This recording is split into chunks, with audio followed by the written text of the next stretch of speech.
using the seats. Where I worked on faculty. Early on, that way people will know it's coming. Right. So once I started seeing staff, I started paying attention to staff and how part-time we were. So Started we to are realize providing that them with all the information on their side. Decided to organize. Do you guys have a Just card check and table is you Yes, you're saying we have to use my cards. No, so it must have went away then. So that's exactly. When we get to the balance, we'll sit up front so that we can check our shots for the live stream and make sure that everybody's on camera. I think there's only 5 of you. We'll figure it out. Yeah, so we're just gonna make sure we have everybody on the shot before we get started here. Adjust the cameras if we have to. Okay, so if you could just come in a little bit, that's great. That's perfect. Everybody, Karen, I'm sorry, if you could just inch in just a little bit, perfect. Thank you. Okay, you're all good there. Are we good in the back? Yep. Okay. Well, I guess we'll just introduce yourselves and share your experiences, and then afterwards we'll ask questions, and we'll also be watching for questions coming in online. So we'll see if how that goes. So are we ready? Okay, great. I guess Luke, you're first. All right. I'm Luke Niebler. I'm an adjunct at CCAC in Point Park. So I've been involved in the organizing process at both schools. Both now have a contract. I've been involved with it for, I think, 4 years, since back when the USW was helping organize at CCAC. I think it's been a really valuable process. I've been involved in all sorts of different stages, from organizing to bargaining a contract at CCAC. I was on the actual bargaining team, and now I'm going to transition into the implementation team at school. I think, honestly, the most valuable part of organizing at both of the schools is creating a sense of unity among the adjunct employees and the faculty. At CCAC, we're actually in the same unit as the full-time faculty, and that has created a lot of strength there. And it also just the sense that academic employees are beginning at both schools to see themselves as employees, as workers, rather than just as academics, or often in the case of adjuncts, they're doing this part-time, they're doing this in addition to other things, and don't necessarily see themselves as having a voice, having rights, being able to advocate for themselves and their students and their coworkers in the larger college and university system. And really, the growth of that awareness of teachers and instructors as employees, as workers, as people with rights and voice has been the biggest change that I've noticed so far. Obviously, both schools have pretty new contracts. They're still in the process of working themselves out. But even before that happens, having this sort of disparate, disconnected group of employees that had no idea that other people who did that existed or who they were has come together is a really powerful and important thing, and gives the work more dignity, gives the work a stronger sense of purpose overall, and it makes, honestly, it feel like more of a learning community. I've seen a lot of adjuncts get more involved in student affairs, in some of these other conversations at the university, whereas before they felt really outside of that, really alien, sort of coming in, teaching a class, and then leaving. So that's, I think, has been the biggest shift that I've noticed going through this process at 2 different schools in 2 very different units.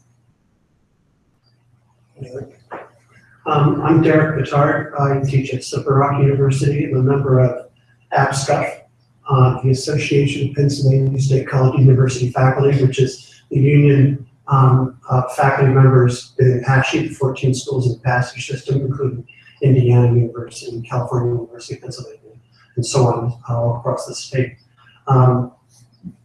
Our union organized, I think, when Apache was organized back in the 70s, so I have no experience organizing. So I suppose I can talk a little bit about what it's like to live under a union. Our former union president used to say that the only power a union has is to go on strike. And ultimately that's it. But, you know, there's been times, of course, inevitably when there's conflict between administration and faculty. We actually get along very well at Slippery Rock. Seems to me the big deal, though, the 99% of my experience is what I was looking through our contract is basically it just lays out the parameters for our existence. So I know every single step towards getting tenure. I know exactly how the sabbatical process works. I know exactly what happens when I'm going to go up for promotion. And this is laid out at each step. There's deadlines. I know exactly who's on the committees. I know exactly how the decisions are made. And so, you know, the whole process is lucid. And I've heard stories from so many people at other schools where it's a mystery. They don't know how promotion happens. They don't know who makes these decisions. They don't know who's getting paid. I can go online and see every pay grade of everybody in the university. There's no difference between, you know, faculty in the sciences versus faculty in the humanities. If you're at that pay step, you're at that pay step, and that's what you are, whatever you're in. So it seems to me what it helps me relax. I mean, there's no surprises. I know exactly what to do and when to do it. And that seems to me to provide a framework for my life at school, which lets me do my work. I mean, I suppose on your syllabus you lay out extreme parameters for what will happen if this student completely screws up.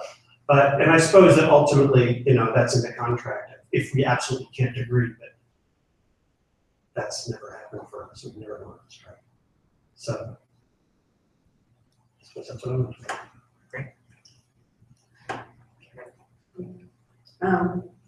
I'll talk about my experience with the American Federation of Teachers. I'll give you some background. We're talking about the Pittsburgh Public Schools. It's 1968 and before they started organizing. There were 76,000 students.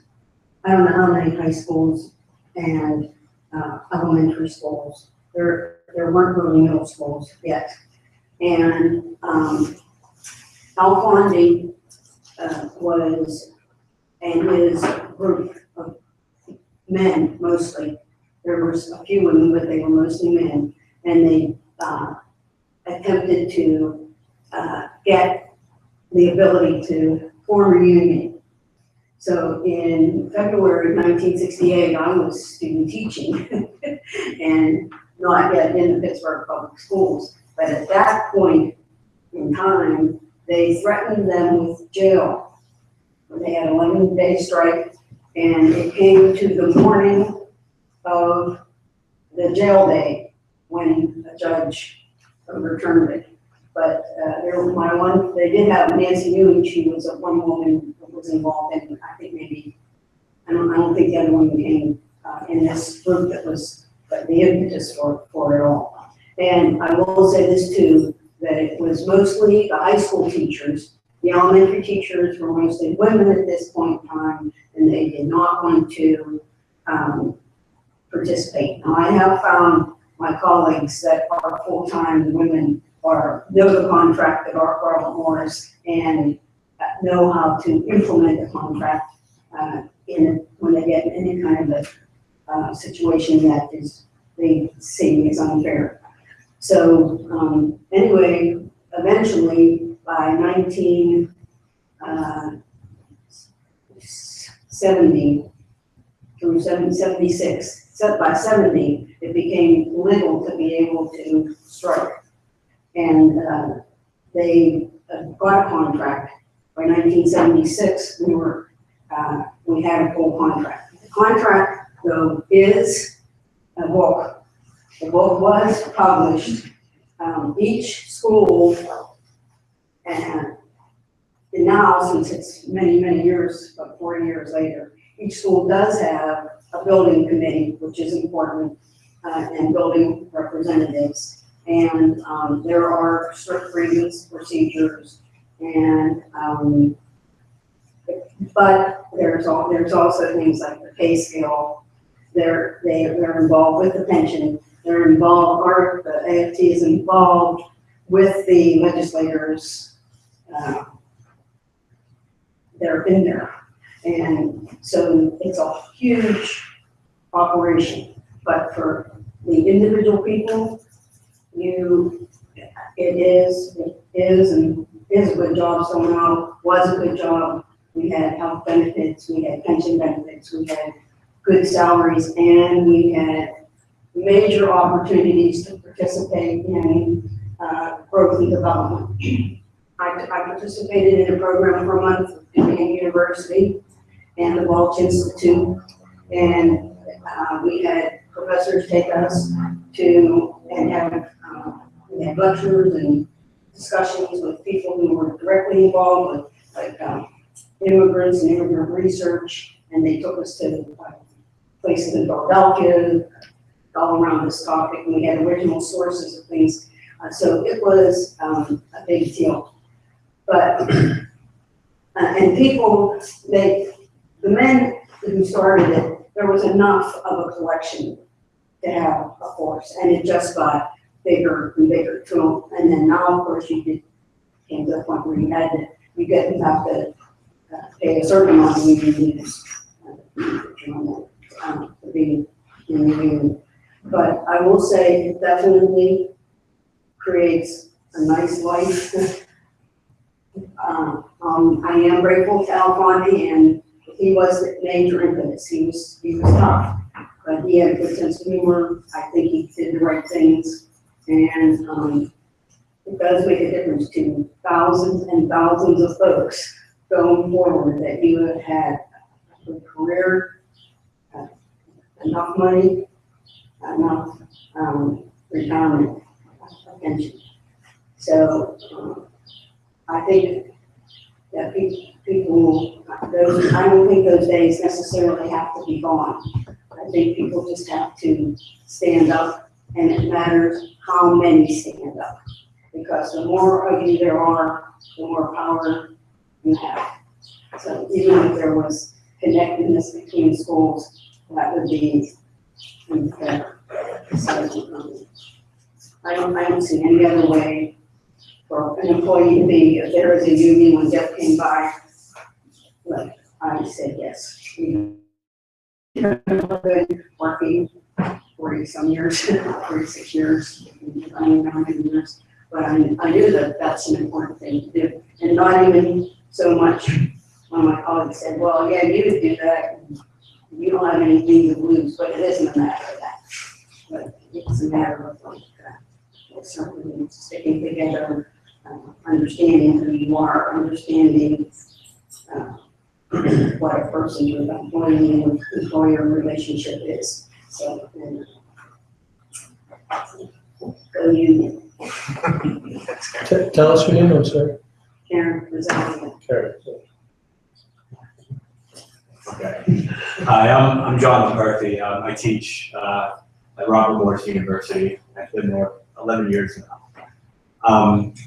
I also have never been a part of an organizing campaign, but I've lived under a union contract for 11 years, and I grew up in a union family too. Growing up, I was, from a union family, so I understood the benefits of a union contract and all that kind of stuff. But when I went to grad school, I didn't think that academics needed unions. I was one of those people who thought mistakenly that professionals, that unions are not for them, they're for other kind of workers. And by the time I finished my PhD and I was adjuncting, and I adjuncted for several years, like many people, especially in the liberal arts, I quickly understood why they were very necessary again. And when I hired at Robert Morris, I was lucky to get a job at a school that had a union, the American Federation of Teachers, organized there also in the 1970s, also went on strike. And many of the people at PFT helped the Robert Morris local get started in the 70s. So we have a huge gratitude for those folks. I've been a liaison representative, an elected representative, an officer in the union for 6 years now, and I've helped negotiate 2 contracts. I've been on 2 negotiating committees, and the job of a liaison officer is kind of to represent a certain department or a certain school to make sure that those folks, that your constituents, get heard and those kinds of things. And one of the things that we do have to do also is we're open shop. That's one of the weird things about Robert Morris. People think Pennsylvania is a closed shop state, but people don't understand what those laws actually mean. If a union is organized in Pennsylvania, it can be open or closed shop depending on the original collective bargaining agreement. And I have no idea why, but Robert Morris was organized as an open shop. So dues are voluntary at Robert Morris, and we are proud that we have a very high rate of people who are members of the bargaining union. I can explain the differences in the meanings for what that entails later on, but over 70% of our 170 full-time faculty are voluntary dues payers, and that's a really high rate, I've been told by other people who are in unions. I always like to, in terms of like the spiel on what the union kind of does for you, I want to completely echo everything our friend at Slippery Rock said about the transparency of a union contract and the lack of ambiguity. That is hugely important. And then the other thing that I always like to tell people, and we have to do this every year whenever we hire new people at Robert Morris, we have to convince them to join the union. I like to assume that people who are already pro-union are going to join anyway, at least at RMU, like you're already, in the game or whatever. So I try to think of the things that the people who are not really maybe in favor of unions or don't understand the benefits, how to kind of speak to those concerns. And kind of the lowest common denominator, like if the union does nothing else for you, and it does a lot of other things, but at baseline, you have on retainer an attorney, an employment attorney. My dues are $46 a month. And for $46 a month, if I get in any kind of trouble at all, I can go right to my grievance chair, and if necessary, I can go to the attorney that we have who works for us, who's very good, and they help me. And I would love for anyone to tell me outside of the union contract where in the free market you can, for a third of your cable bill, have an attorney on retainer 24 hours a day, 7 days a week. That's something that very few people talk about. The pensions are great and the benefits are great, but in terms of having that kind of security, that to me is a huge thing. And that alone almost makes it worthwhile. And then there's another thing the BAT has, and I'm not sure how the steelworkers kind of do it, but we have liability insurance that we get through the American Federation of Teachers, and it's worth like 7 figures. And the minute that you sign your union card, you get put into the AFT's database, and now you're part. And in this day and age, unfortunately, with us being a very litigious society, that's another peace of mind that you get from being in a union that, it's not something that people always talk about. So all of the things about having a contract that's transparent and fair are definitely true. But if you're kind of on the fence, or if you're not really sure what that is, or if you think maybe to yourself, and a lot of academics think this, like, I'm good enough, and there's tenure, and there's a faculty senate maybe, so we have shared governance already. So what do we need a union for? The legal help that you have available to you is unprecedented and unmatched. The liability insurance, and then also being able to sit across the bargaining table from the provost or the dean or the president. The board of trustees is sitting behind them. And you're essentially kind of on equal footing. I mean, it's not equal footing, obviously, but it's much closer to equal footing than you'll get without having a union. Those are the things I would say are, the most kind of obvious benefits to being in a union. So one other thing too, I think often the steelworkers are doing this in Pittsburgh. I think it's phenomenal. The last couple of years, with organizing at Duquesne, Robert Morris, Chatham, Point Park. AFT got CCAC's adjuncts. I think this is one of the best trends in academia of my career. Okay, so my name is Kelly Orser, and I work at Queen's University in Ontario, Canada. So some of the comments that I'm going to make will be slightly different from my brothers and sisters here, just having a Canadian spin on it. But to give you an idea, in Canada, basically almost across the board, all of our colleges and all of our universities are already unionized. And that has been the case for a long time. At Queen's, we have roughly 20,000 students and about 5,000 employees. And out of those 5,000 employees, we have 11 different locals on campus. So 11 different contracts. Our faculty and adjuncts, they comprise our largest local, they're around 1,300. Our administrative support staff, that's around 1,200. Our students are even unionized. Our physical plant services workers, our cafeteria workers, our librarians, they're all unionized. So what happened for us at Queen's is around 2009, I recall correctly, we had 4 unions. And then since then, we've grown by 7 more to include essentially everyone on campus. So what I'd like to talk to you today is a little bit twofold. First of all, in my 25 years at Queen's, I worked for over 5 years on the faculty and adjunct collective agreement.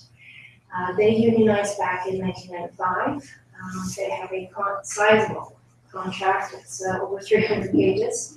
And during that time, they have been able to bargain a lot of really good entitlements. Almost 1,000 of those faculty are either tenured or tenure string, tenure track. The adjuncts have language that allow them to go from what we call a term appointment to a continuing appointment. So they can actually, over a few years, achieve going from like traditional contract to permanent status with the employer. And that's even based on teaching one course. If they teach the same course every fall, that essentially becomes their course. We've been able to bargain right of reappointment to that course. So if they teach it twice, it then essentially becomes theirs. The employer has to offer it to them. Let's say on the third round of teaching, they're allowed to, for any reason, maybe turn it down. Maybe they want sabbatical with a partner, maybe they just need leave for a semester, so they could turn it down, but then again, the employer has to come back to them. We've also been able to establish a really good floor. So if they teach Queen's, if they go to University of Quebec, and it's a half course for basically a fall semester, September to December, they know that they're going to get essentially within maybe a couple of hundreds of dollars the same stipend. They've been able to secure enrollment supplements. So if they're teaching a course for 600 students or a course for 100, the stipend does increase if there's 600 students. It's just based on time and volume, they're compensated for that. So if you have any questions about some of the things, those are some of the highlights that they have, please feel free to ask me afterwards. But mostly what I want to talk to you about is why we selected the steelworkers as a union. So I am an administrative support staff worker. And as I mentioned, I did work on the faculty and adjunct contract for about 5 years. And it took me a very short period of time to start reading that contract from start to finish. And realizing that faculty and adjuncts have been able to bargain some really good entitlements. What captured my eye at first was things like compassionate leave, the cost of living, the wage increases. And I started paying attention to what support staff had. And it's similar to what I think John was saying. You have your union is volunteer. We had an association. So out of possible 1,200 people, only 200 or 300 did pay attention, and they did contribute to the association, but we had no bargaining rights. So we could have a discussion with the employer once every couple of years to talk about salary and benefits, but we were not allowed to talk about grievances, overtime pay, any of our terms and conditions, none of that. So basically, we went about organizing. We had a very public selection for our union. It was somewhat unique, but when you're 3 or 4, you're actually 6 people that finally got together, and you don't have any resources, you're trying to interview unions, you go at it the best way you can. So we interviewed 5 different trade unions. Some had provincial umbrellas, some were national, and steelworkers was international. And when we first selected steelworkers, we didn't be on the short list. We didn't think that that would be an issue, but it actually was a very positive driver for us. The comments that we got back through a website that our colleagues could contribute comments on is they really liked the idea that steelworkers was an international, even a global union. They had done the research on Industrial and Unite with our brothers and sisters across the pond, if you will, and that was really important to them, that steelworkers was able to network on a small level, at a local level, but also on a global level. The other thing that, couple of things, but one of the other things that really resonated with us was the Women Steel program. So our bargaining unit is 75% women. And traditionally, it's no surprise to anyone here, but traditionally unions are male dominated and have been for a lot of years. So for us as women, it took us a little bit to see ourselves as not only as requiring, wanting, needing a place at the table with the employer, but we also needed a little bit of a push to see ourselves with a place at the table with the union. So when steelworkers were able to talk to us about their Women in Steel program, it had a huge impact. The Women in Steel program is within their bylaws, their constitution. It's inherent in what they do every day, but it's not just a program. It's also something. I mean, I wear my Women in Steel bracelet every day quite proudly. It let us know as women a place in the union, and not a place in the back seat, but a place right up at the table and be a part of it. So that was another driving force for us. And probably the last one that I'll mention, because we had about 6 different factors, one being strikes. Steel doesn't strike very often, and certainly not in the higher education sector. So that was something that was okay. Our members were also okay with the dues. We realized that they need to pay the dues to have the resources for legal teams, research, all that sort of stuff. But the last thing that impacted us was the strength in the higher education sector. So for those of us north of the border, the University of Toronto, Queen's University, and then the University of Guelph. So we're already almost 9,000 members strong in Canada under Steel's umbrella. And that was huge for us, knowing that we could place a phone call to our brothers and sisters at the University of Toronto, find out how their bargaining is going, how are things on with, what's the climate on their campus? Are they struggling with things like harassment? We do have issues with harassment on our campus, and we've been able to finally address that now that we have a collective agreement, because beforehand you had to hire your own lawyer, and of course no one really has the resources to do that. We actually, amongst the 3 universities, have a District 6 Higher Education Council, so we routinely meet, and we're actually really excited about the campaign at Chatham, about Point University, all of that stuff. We're actually waiting for the day that we can come south of our border to, collaborate and work with university employees here in the U.S. just to talk about things, because We may be in two different countries, but we've got a lot of similarities. And just being able to pull together, I think is going to strengthen the whole sector, actually, and make huge gains for everyone, whether you're a U.S. citizen or a Canadian citizen. I think that's probably, other than, I echo a lot of the things that my colleagues here have said, certainly in terms of transparency, this whole crap, basically, about unions only had strength when they strike. I don't believe any of that. It's definitely not true at all. Unions have a lot of strength in a lot of ways that they can collaborate very well with the employer.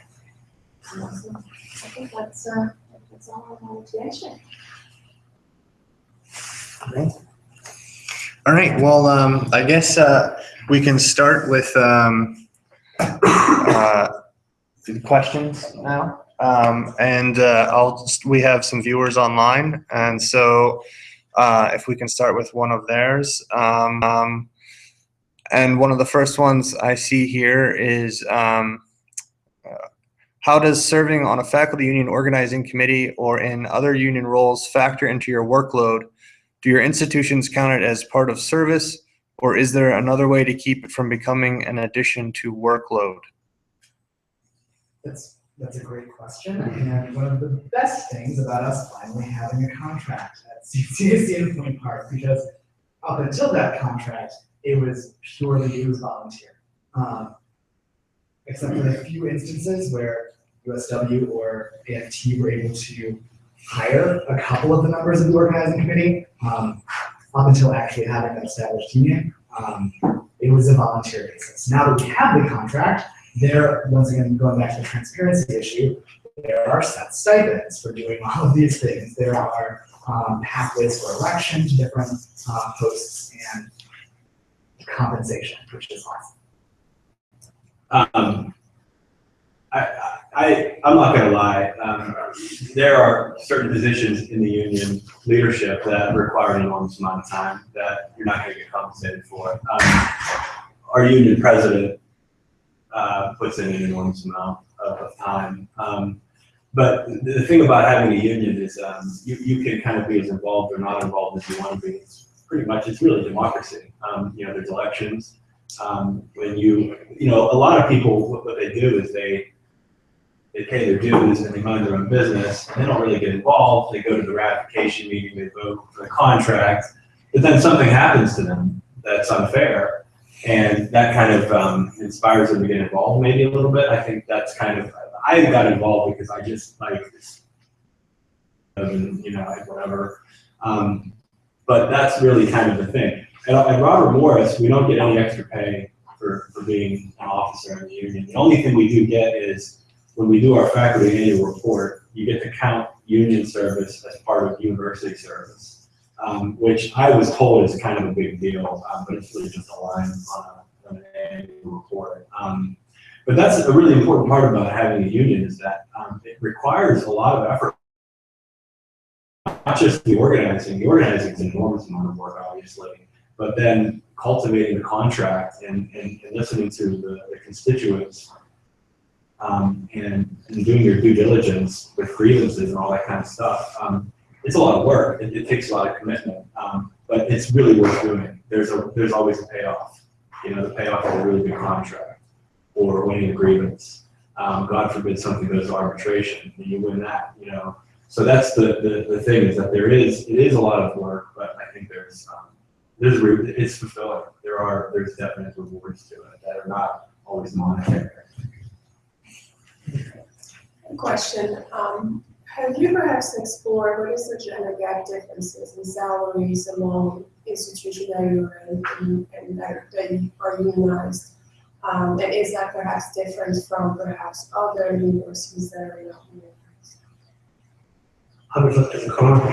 We'll have to look at the carnival for that. I don't know. I mean, I'm looking at how average salaries, speaking for us, I'm looking for average salaries in our contract relative to average U.S. salaries for professors at the instructor, assistant, associate, and full level. We're kind of right in the middle. I actually don't know what percentage of the faculty at Slippery Rock are women versus men. We have, depends on the department, many more, it's about half and half in English, I guess, but it really varies. I couldn't say. At Robert Morris, it's definitely majority male. It started off as a business school. Traditionally, that was a male-dominated field in academia, and there's kind of remnants of that. We added engineering, that's kind of male-dominated too. But there's a variety of different ways that we try to deal with salary inequalities. And one of them is that we were able to get market adjustments for people who were underpaid relative to their rank at comparative institutions. So in our last two contracts, let's say you're making X dollars as an associate professor, and you know that these 10 other schools, the average salary is $10,000 more. We were able to get a market adjustment added into our contract. It wasn't gender-based, but if you're a female and you're underpaid, you're going to benefit from that, even more so. So we try to kind of catch those kinds of things along the way. But the PASHE schools pay everyone equally by rank. Doesn't matter, And discipline, which is huge. all disciplines are the same. That's not how There's no ours are. difference. Business, chemistry, English. And there are certain fields where people make way more money than others. And so if you're a liberal arts faculty in a PASHE school, that's amazing. And so it really kind of varies from institution to institution. That's a great question. CCAC operates on a similar system where it's purely based on years of service and highest degree attained. So That's how the public school does that, that's. Yeah. So it's They have one, the Chronicle Higher Ed, which the online, which should be at most libraries, it would be at, they have, the salaries of women and men compared in one of there's a searchable place up on the right corner of the homepage, and you can get lots of stuff from that, like how many are women, how many are men, and then they have a graph that shows almost always there's higher paid men, right? And I guess it would be at private institutions. I think I looked it up there, but they probably more flat than. In Canada, we have a lot of similarities as well. So I actually just saw the numbers maybe about 2 weeks ago, and around 1,300 faculty at Queen's, around 38% are women. I think they've been talking about trying to improve that. So that is one area that they have still sort of struggled to get that equality in the gender. But in terms of the salary, depending on your rank, if you're an assistant, associate, or full professor, the salaries are pretty much the same. We do have merit, and we also have anomalies where your department head could put in a request for you to have a higher salary, essentially, or an additional stipend, almost sounds like what you're talking about, the market pay kind of thing. We do have some faculties in health sciences, sometimes if they also have MDs, because we do have a teaching hospital there. You can see their salaries are slightly higher, but it's outlined in the collective agreement, they can only go so high. And so we're not quite there on equal number of male females, but salaries have worked themselves out quite a bit better. Any more questions from the room? I have, go ahead, Mark. John, can you talk again about this open closed means? Yeah, people are pretty familiar with like right to work laws. They get passed by in states where there's a certain political party that takes control and kind of does that. And a right to work law means that when a union is organized in that particular state, they have to be voluntary. Dues paying has to be voluntary. So you cannot be required to pay dues as a condition of employment. It's very confusing. The wording screws everything up. Pennsylvania is a quote unquote closed shop state, and that makes it seem like dues paying is mandatory. But the way it works in a closed shop state like Pennsylvania is when the union is created, it can be created as either a closed or an open shop. And that's entirely up to the organizers and the union and then the employer themselves. But the employer and the unions agree when the NLRB election happens and the union is created to either, in closed shop states, to either have the union be mandatory as a condition of employment or open shop. And I have no idea why Robert Morris in the 70s was created as an open shop union, but it was. And so we do have, there are a small number of people who work there who do not pay dues. Now they still get the same contract that everyone else gets. They get the raises and the benefits and all that kind of stuff. But they're not allowed to vote in union elections for leaders. They can't run for union office. They don't get the liability insurance. However, if they have an issue, if they are treated unfairly, we help them too. That's really important. It's definitely a controversial thing in union circles. But that we've helped several people, I think, over the years. I'm sure any open shop unions experience this, where then they realize that the unions benefit them and they end up joining. But that's basically how it works.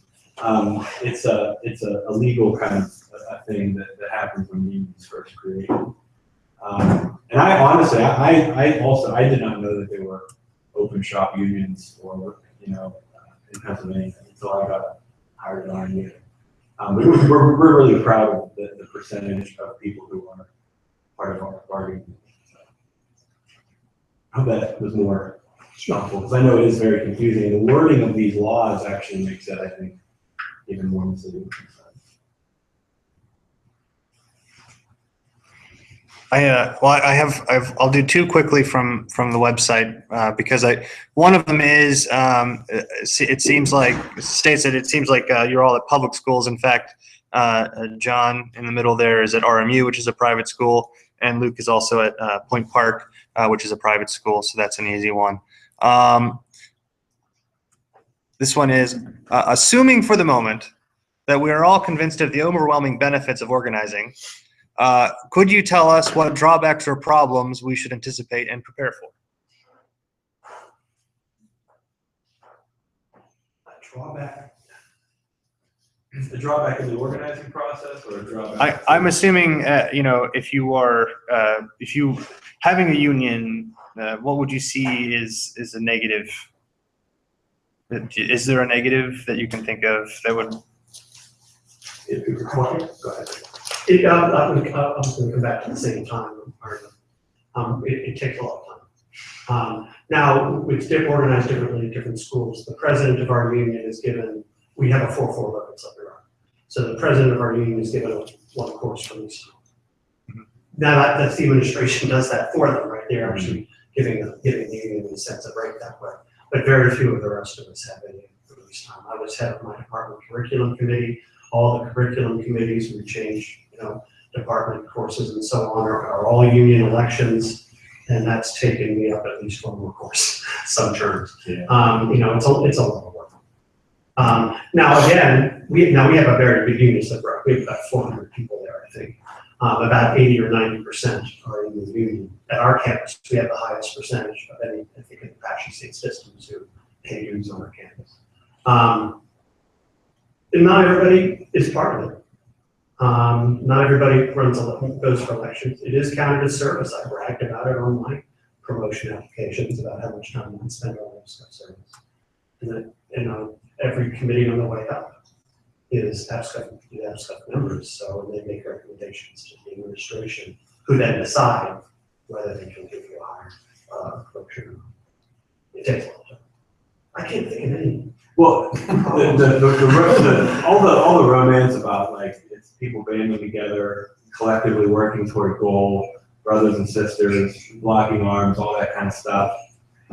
In order for that to be true, it requires the employees to work to participate in the union, which means if you have an issue, if you have a contract violation, you have to go to the grievance chair and tell them about it. You can't be afraid.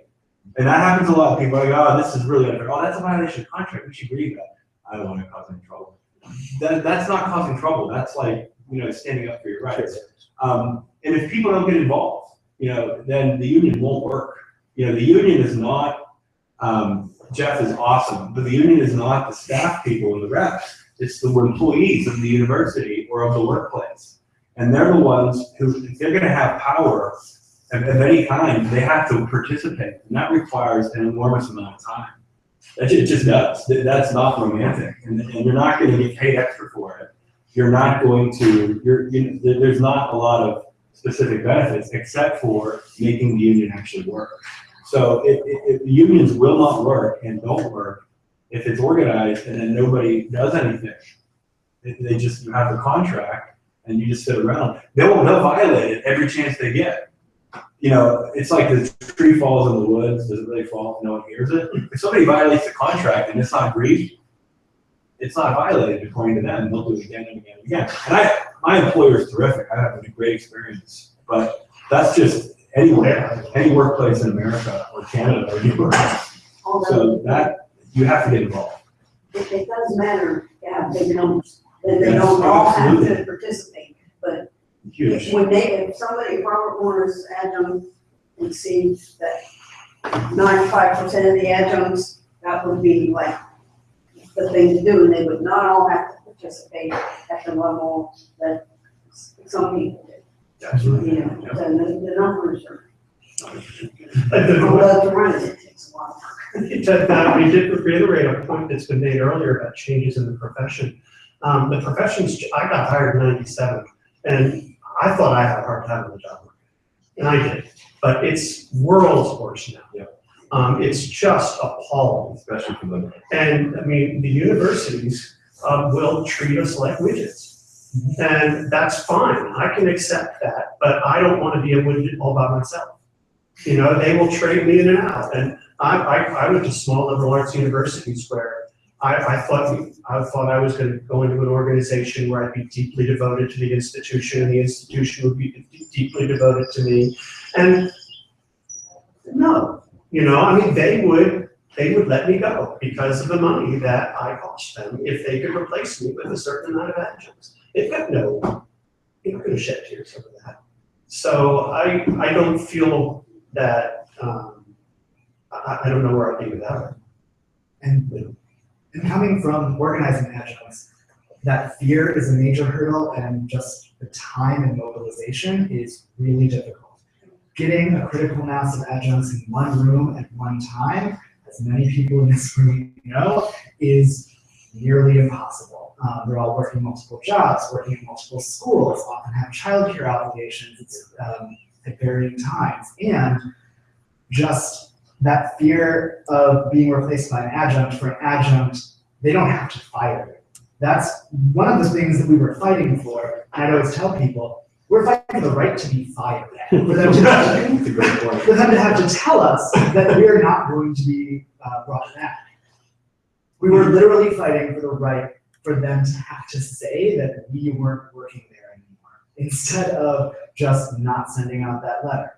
And as a result, that deep-seated fear of people who had finally, sometimes after years, gotten a foot in the door of academia, not a full-time job, but a class, 2 classes that they were teaching regularly. To lose that for a lot of folks was a really scary idea. It was often essential income, even if it was supplemented by something else part-time. As a result, the idea of standing up and getting your head chopped off was not appealing to the majority of the adjuncts that we talked to. And getting them to move past that point of fear was absolutely essential in the organizing process and really difficult. For us in Canada, I think that some of the themes are still very common. Trying to get people engaged in the union, whether they be a member or whether there's actual executive member. And certainly our locals struggle with that. One of the things we've been able to achieve, and faculty have been able, faculty and adjuncts have been able to achieve it the best, is their president for their local comes out for a 3-year term, does the whole presidency full time while he or she is out, Yeah, collects their full salary, total compensation, so benefits and pension is in there. They are released on teaching. Again, all this language has been bargained with the collective agreement. Their union seniority, any service continues. It tends to, if they're faculty stream, history, I'm thinking history tells us that usually they're tenured when they come out. So they don't have to work, they don't have to worry so much about those publications and the research component. They can be, if they request it, they can actually, it's not always approved, they can ask for a research stipend so that if they need, let's say a research associate in their lab to keep things running while they're assisting a local in the 3 years, there is a sort of pot of money there for them. And we have had term appointments or term adjuncts and continuing adjuncts for this president as well. And they have their full salaries. So it wasn't that way in the beginning though. I mean, I'm sure. We've, 21 years of going to the bargaining table, and that salary is not 100% paid by the local, so it's not dues funds. The employer pays their president's salary. So even there's no hardship for the local. For us, in our local authority administrative support staff, we're working our way towards that. So even for our bargaining unit, for the steelworkers, 1,200 members, the president is out full-time, and the employer picks up 50% of that total compensation. And we keep bargaining it higher every 2 years. It started at 25%, now it's 50%. Moving from the day. The rest of the salary is covered by the local.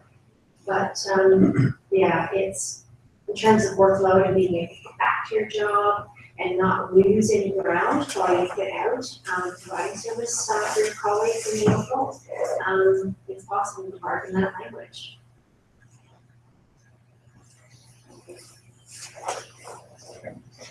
Are there any kind of unexpected or surprising ways, if for those of you who are newly organized or have been in unions for a while, things that you think might have been more difficult without a union contract as far as relations with the administration go? So, just the contrast between if you are newly organized, what happened before and what happened now, and things maybe you didn't foresee, kind of relationships getting a little bit better, or just something that you see colleagues at non-unionized institutions deal with that aren't really problems for you, that have a collective bargaining agreement that kind of takes, maybe takes care of certain things. So we have a thing written into our contract called Meet and Discuss, where every 2 weeks, the executive committee of the union meets with the top administration. And this is where they have concern brought up, we're going to do this, what's the union response? Provost is upset at something, the executive committee is upset at something, so they hash it out. I suppose what happens then, and then if it goes to agreements, it might go to agreements, well, we're going to have to agree that because they can talk about it. I suppose the thing that helps is that there's a forum to do that. You're not sitting in your offices being anxious with your stomach turning about, I don't know where to go about this chaotic process. I mean, that's what it spells out for you. And so there's always, in fact, more open communication, I would say, from my experience, than kind of everybody being closed up and not knowing who to talk to and being afraid, because they're there for you. One of the big problems in academia these days, as we all know, is top-heavy universities, too many administrators, vice presidents of everything, vice provost, associate this, associate that. We have a clause in our contract that limits the percentage, that limits the number of administrators, essentially. There's a certain kind of title.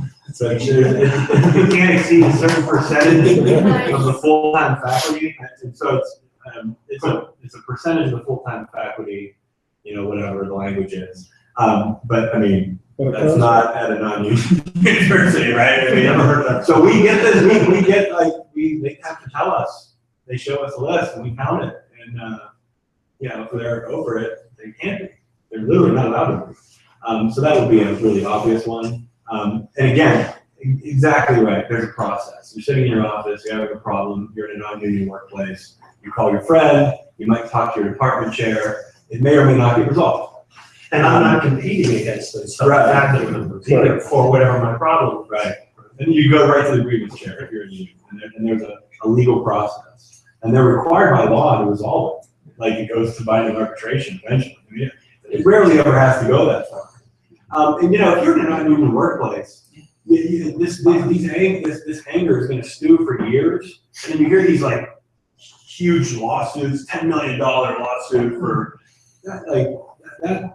To me, the grievance process like undercuts a lot of that, and sometimes I think it's good for the employer because the grievance process gets that out way earlier. So a problem is a problem. It's a small problem for a month. It's grieved and it's settled.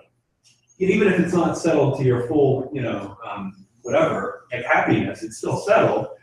If there's no grievance process, it can go on for years, right? So that would be too obvious. Just to underline the importance of communication, when we talked to the administration at Point Park and CCAC asking for like the list of adjuncts as is legally required, they were like, well, we have no idea who works here. Basically, the idea that these addresses and this list of adjunct employees existed was false. They didn't know who was working for the school, nor did we. As a result, just that process of, and it benefits the employer as well, right? Now CCAC and Point Park have a list of phone numbers and addresses instead of like a scrap of paper on the political science chair's like desk with, the person who teaches early American Lit, something like that. They like call up once a year. There's actually like an organized, comprehensible way of communicating with these people that have been essential to running the schools for decades. There are, I think, around 1,000 people throughout a year who adjunct at CCAC across 4 campuses. There would not be a community college in Allegheny County without the adjuncts, and there has been no way to communicate or talk to these people until this has happened. It's such a basic, easy thing that benefits literally everyone from the support staff and secretarial staff to the higher administration and the full-time faculty, but it just hasn't existed without the union. And now there is union contract language of who makes the list, who maintains the list, where it is kept, and how you actually talk to these thousands of people who are teaching at this school, which is so basic but really essential. Communication is probably the first thing that improves, and it improves very quickly. Similar to what Derek said, we meet once a month with the employer. We call those informal meetings, and we can discuss anything. So if anything has come up during the course of the past month, we can address it with them. But certainly if there's anything that's really pressing or urgent, we can pick up the phone and actually get someone on the other line, and not sort of this passing the buck that, oh, I don't do that job, and I don't do that job, and you've made 10 phone calls and you still haven't been able to resolve it. So certainly that improves. We also have our labor management meetings, which are much more formal. You can't talk about anything in terms of grievances at those meetings, but you can talk about policies. You could even look at maybe in between bargaining, if something has come up that it's a pressing issue that's not addressed in the contract, the parties can put their minds to maybe having agreeing on a memorandum of agreement or a letter of understanding.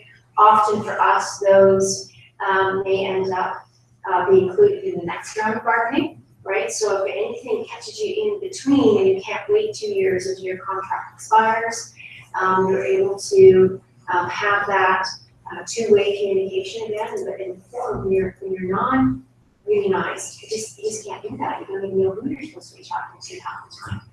But for us, a big one in terms of achieving a project, our association had tried for 10 years to get the employer to address our job evaluation system.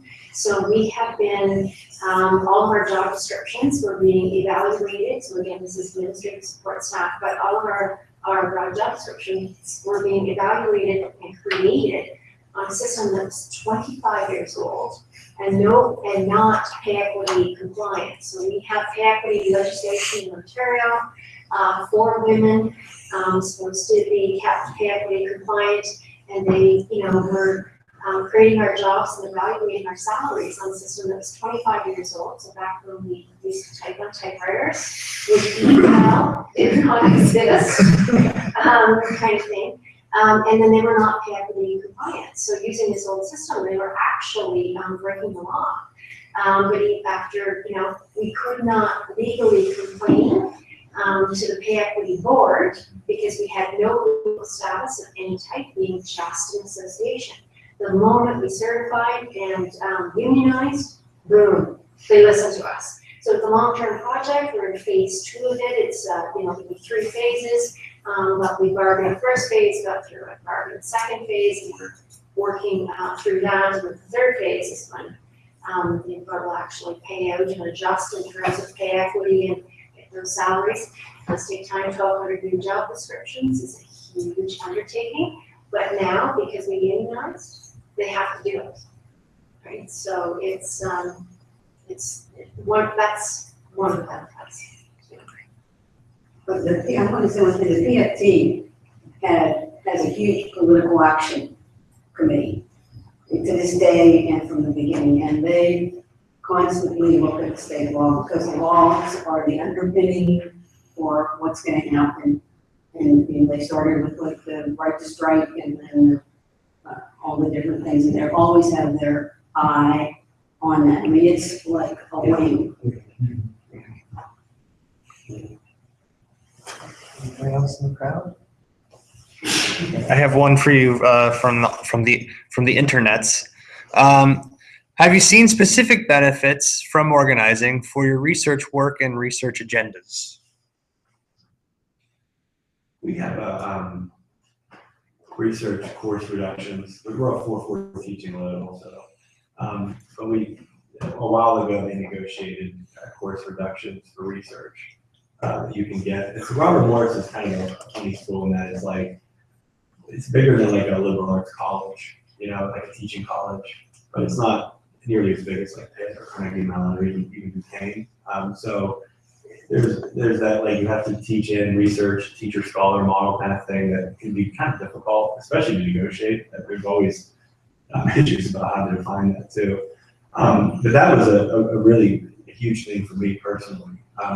Without the course reductions, I would not have been able to publish whatever I published. So I can speak to that, and that's something that we negotiated. We also negotiated some summer research fellowships, I think, were part of the contract. So yeah, absolutely.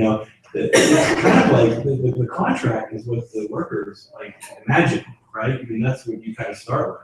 So if you're starting from scratch, I would suggest that you read as many existing contracts as you can to see what's out there, because it's much more convincing to your employer. If you sit down and say, I want this, this, and this, and they say, well, you can't have it because that's asking too much. If you say, I want this, this, and this because all these schools that you go out and you advertise that you're as good as, and you brag to the board of trustees that you're better than, and yada, yada, yada, they have it. So don't you want to be like them? You say you do all the time. That is way more convincing. Exactly. You always want to you always want to think like, how can I frame it so that they think it's within their self-interest? Because bargaining is all about self-interest, right? It just is. And so that is, it's something that every union has a different contract. There's going to be different things on all of them. But if you're starting from scratch, read what is out there, especially schools that are kind of comparable to you. I think that would be some good advice if you're getting started. We got one more online. Have you seen specific benefits for the academic programs you lead and develop? Improved morale and transparency is always helpful, but are there more specific ways that academics have been furthered?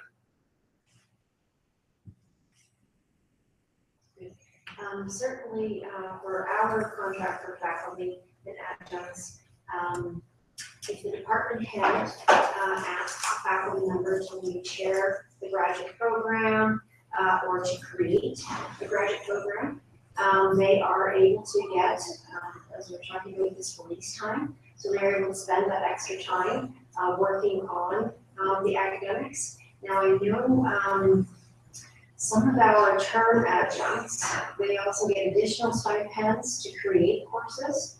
Even they may not necessarily teach them, but the union does compensate them with the employer to do that. So there's a little bit of that in our contract, that if they are looking to sort of expand program, create a brand new program, that there's ways that they can put that time and energy in and not be, not fall behind or be discounted in any way. So I suppose it, just to answer from Slippery Rock in the state system is very teaching heavy. And most of our promotion and tenure process is based on teaching. It has to be because of so many students. So I suppose it depends on what you negotiate in your contract. We don't have any pay for research, although if we get a grant, which is the equivalent of a course, we can kind of buy out our course and we can spend the time or the course in doing that, and we can hire students to do it. So it would depend, that's our contract, it's different than what described at Queens, but it would depend on what you negotiate. And Chatham, I think, is a 3-3 load. So I assume therefore that publishing is probably a little bit of a bigger deal. That might be something. Go look on how often sabbaticals are allowed to be awarded, for instance.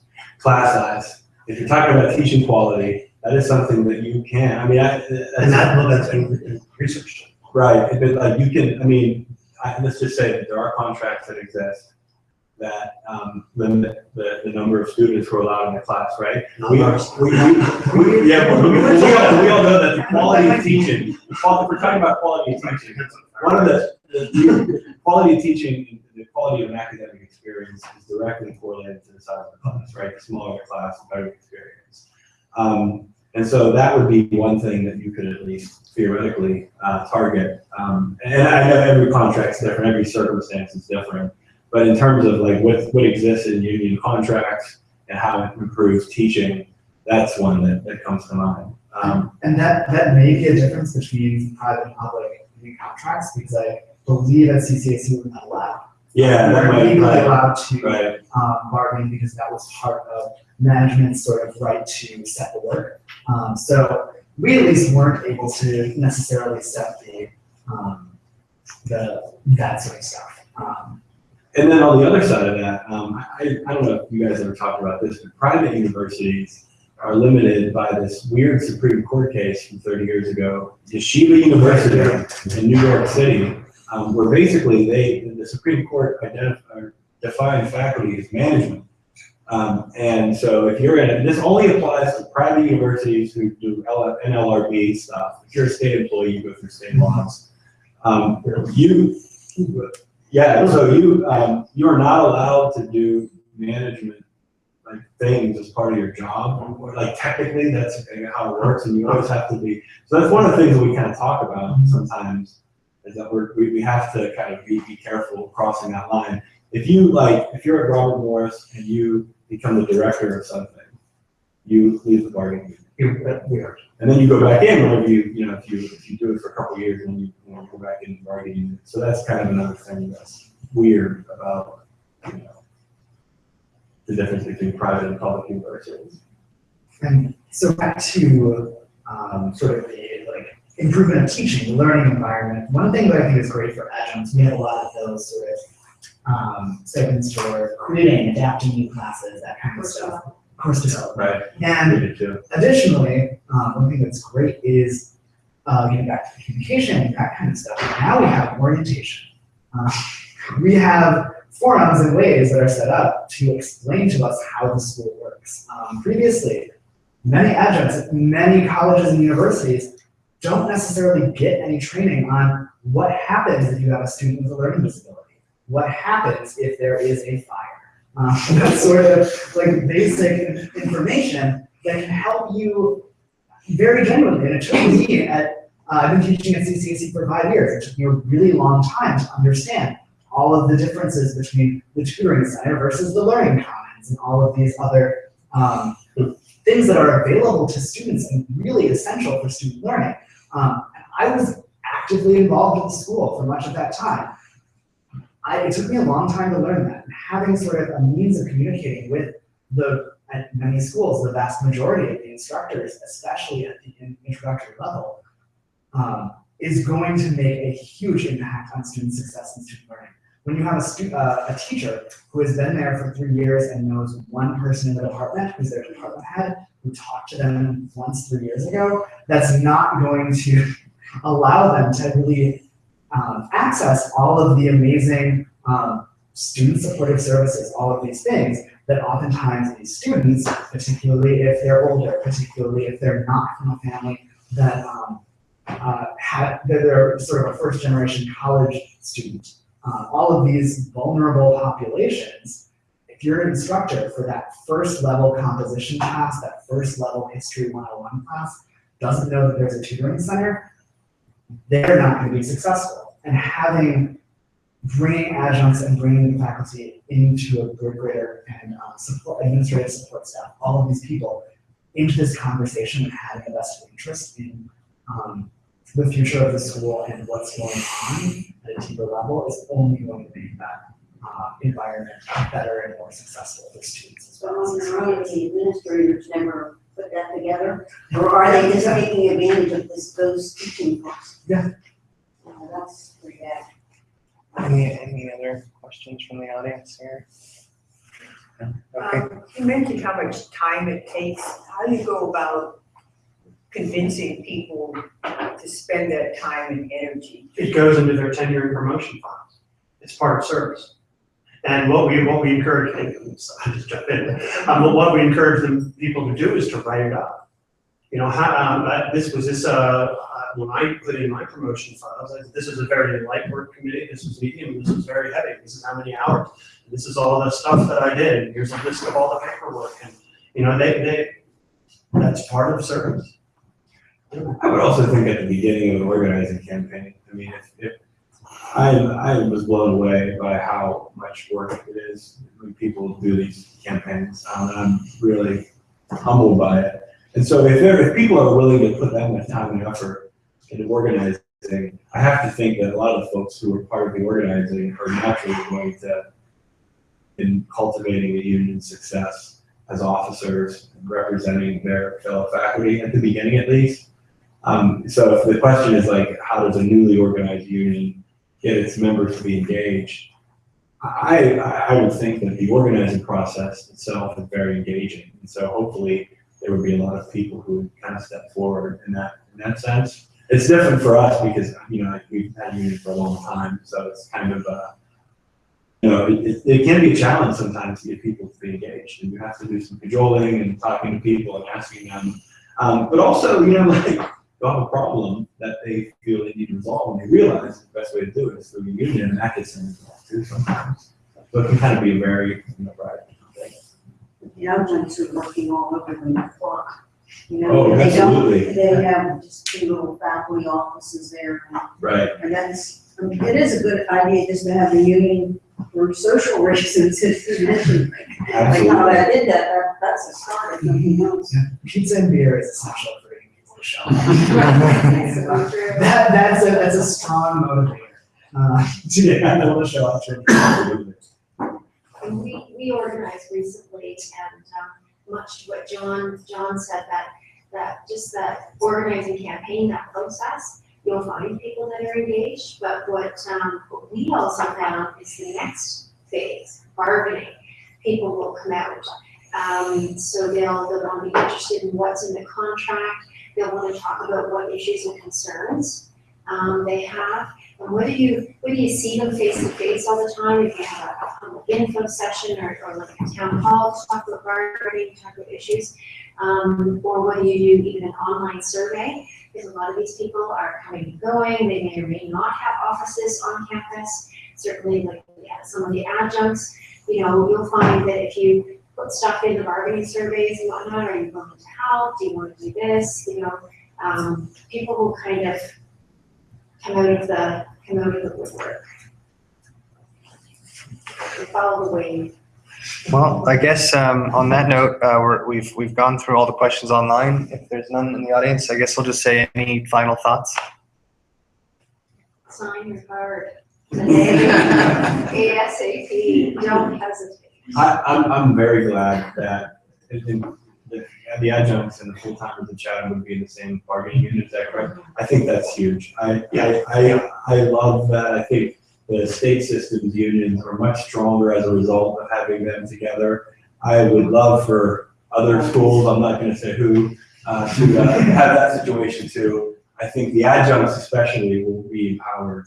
But the fact full-timers will too, because it's going to, I think it creates an incentive to hire people and keep them around and to really invest in them whenever they're all in the same union. So I think that specifically with the Chatham thing, I think if you don't organize together, if you feel like it might be easier to just organize tenured faculty or the tenure track faculty, you might as well not organize. Because all they'll do is hire adjuncts. You can organize all you want, just tenured faculty, and if they can hire all the adjuncts they want. that's exactly right. And aside from what I would argue is an ethical responsibility to your profession and to the development of, in my case, English or the humanities, that we want to give people jobs, because jobs create stabilities in departments. It distributes work, committee work over a greater number of people, because many committees can only have tenure track faculty members on them. Aside from all that, I think we have a real ethical responsibility to our profession. That's, I think, crucial. Thank you guys very much.